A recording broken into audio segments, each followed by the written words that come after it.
Assalamualaikum warahmatullahi wabarakatuh. Pertama-tama, yang terhormat Bapak Muji Harjono, selaku guru pembimbing PKN. Di sini saya Darves Rehan Alif Nugroho, absen 6 dari kelas 12 IPS 3, akan sedikit memaparkan tentang materi saya, yaitu tentang pelanggaran HAM yang akan kami bacakan atau saya bacakan dalam beberapa topik pembicaraan. Sebelum kita masuk ke dalam inti materi ini, saya akan menjelaskan tentang peta konsep yang akan kita bahas. Sebelum itu, saya akan membahas tentang pengertian HAM, serta ada pengertian dari kasus pelanggaran HAM, serta ada jenis-jenis pelanggaran HAM, serta contoh-contoh pelanggaran HAM yang pernah terjadi di Indonesia. Sebelum kita masuk ke dalam inti materi ini, saya akan memberikan sedikit tentang dokumentasi yang termasuk pelanggaran HAM yang baru terjadi akhir-akhir ini, serta menjadi viral di isu nasional di Indonesia, yaitu ada kasus Ferdy Sambo tentang pembunuhan Brigadir Polisi Yosua Huta Barat yang ditembak oleh Jenderal Bintang 2 Ferdy Sambo, ya dimana bisa kita lihat bahwa mayat dari Ferdy Sambo ini hancur mukanya karena kasus pelanggaran HAM yang dilakukan oleh Ferdy Sambo karena adanya kasus pembunuhan yang dilakukan oleh jenderal ini karena penyalahgunaan kekuasaan. Ini termasuk contoh pelanggaran HAM berat yang terjadi di Indonesia. Baik, kita akan masuk ke materi selanjutnya.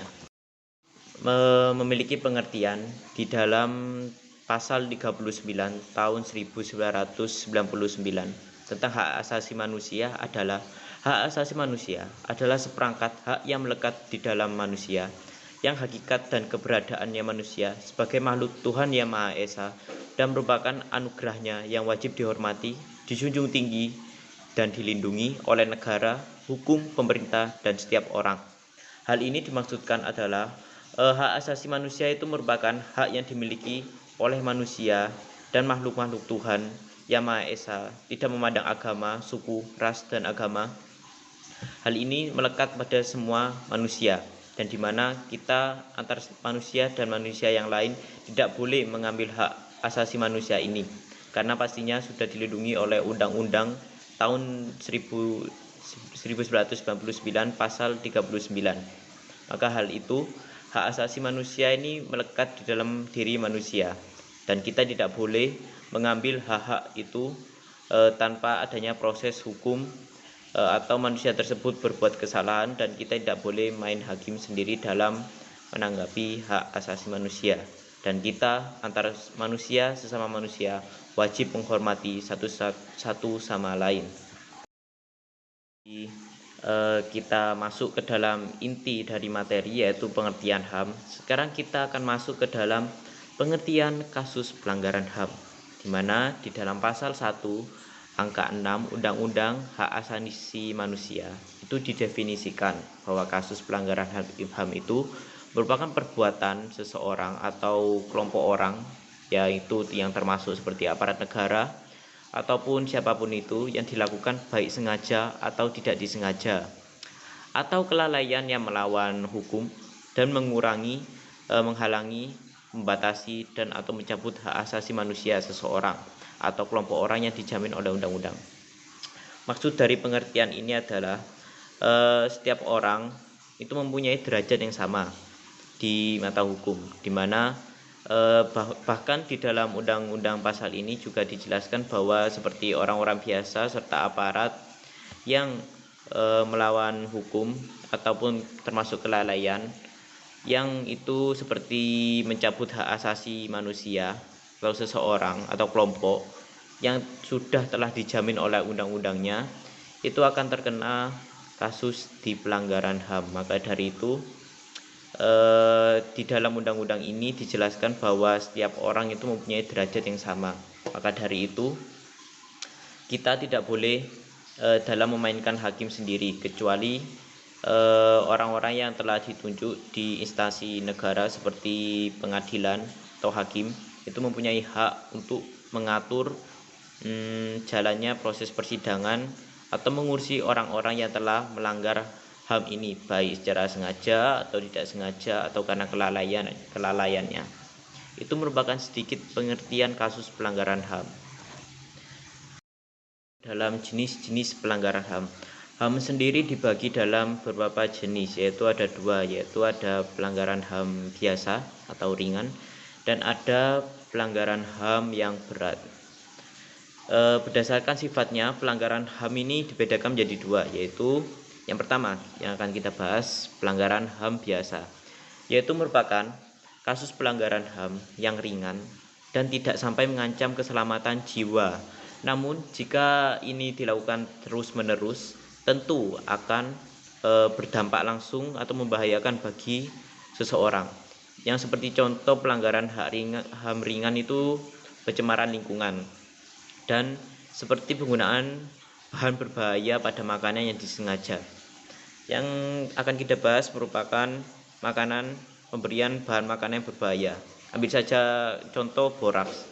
Mungkin jika dilakukan pertama itu merupakan pelanggaran HAM yang ringan, tapi jika dilakukan terus-menerus itu merupakan bisa mengancam keselamatan jiwa orang yang mengkonsumsi makanan tersebut. Tetapi di dalam hal ini termasuk ke dalam HAM yang ringan karena masih belum terlalu mengancam keselamatan jiwa seseorang.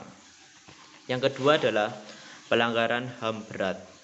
Pelanggaran HAM berat sendiri adalah pelanggaran HAM yang mengancam nyawa manusia seperti pembunuhan, penganiayaan, perampokan, perbudakan, atau penyanderaan. Yang tadi sudah kita bahas di dokumentasi adalah termasuk pelanggaran HAM berat, yaitu pembunuhan, bahkan pembunuhan terencana. Hal ini sudah pastinya mengancam nyawa seseorang, bahkan bisa menghilangkan nyawa seseorang. Dan di dalam pasal tadi tentang pengertian HAM di pasal 39 tahun 1999 sudah dijelaskan bahwa HAM itu adalah hak yang melekat pada diri manusia dan di mana tidak boleh kita seenaknya mengambil hak itu, apalagi sampai membunuh seseorang. Hal ini juga termasuk dalam pelanggaran HAM berat. Itu merupakan dua jenis pelanggaran HAM, HAM yang ringan serta HAM yang berat. Membahas tentang pengertian jenis-jenis pelanggaran HAM, kita akan masuk ke dalam contoh kasus pelanggaran HAM, yang dimana pertama ada kasus tentang peristiwa tahun 1965 serta tahun 1966. Peristiwa ini merupakan peristiwa yang terjadi karena adanya gerakan G30S PKI, di mana peristiwa ini adalah pembersihan struktur anggota PKI dari atas sampai akar-akarnya, di mana terjadi penembakan yang mengakibatkan banyak sekali korban jiwa yang mati dalam tragedi ini. Hal ini juga termasuk ke dalam pelanggaran HAM berat yang terjadi pada masa pemerintahan Orde Baru. Yang kedua yaitu ada peristiwa penembakan misterius di tahun 1982 sampai tahun 1985. Ini merupakan suatu penembakan yang terjadi misterius yang konon katanya dilakukan oleh kelompok gerakan Petrus. Nah, ini yang terjadi di masa Orde Baru, di masa pemerintahan Bapak Soeharto. Hal ini merupakan termasuk pelanggaran HAM berat juga, di mana pada masa itu pemerintahan yang otoriter tidak memberikan ruang bagi siapapun untuk berbicara serta tidak mempunyai kebebasan berpendapat. Maka dari itu banyak terjadi penembakan secara misterius di tahun tersebut. Hal ini juga merupakan termasuk pelanggaran HAM yang merampas hak-hak orang lain dalam hidup di negara Indonesia. Itu merupakan sedikit dari contoh kasus yang bisa saya jelaskan yang mewakili atau yang sangat kita tahu di Indonesia ini.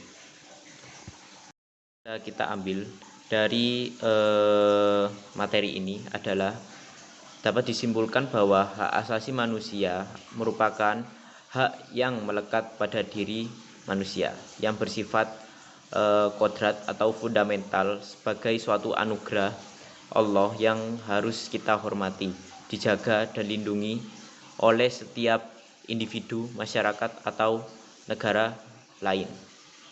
Hak dan kewajiban hak asasi manusia yang terkandung dalam Pancasila merupakan hak yang dimiliki masyarakat Indonesia yang seharusnya itu dijadikan sebagai pedoman hidup berbangsa dan bernegara. Masyarakat harus menghormati dan menghargai hak dan kewajiban yang dimiliki oleh orang lain. Itu merupakan kesimpulan dari materi yang bisa kita bahas hari ini. Sekian dari saya, Darves Rehan Alif Nugroho. Mohon maaf bila ada kesalahan kata atau pemaparan materi yang belum lengkap. Mohon maaf. Kritik dan saran saya buka. Terima kasih.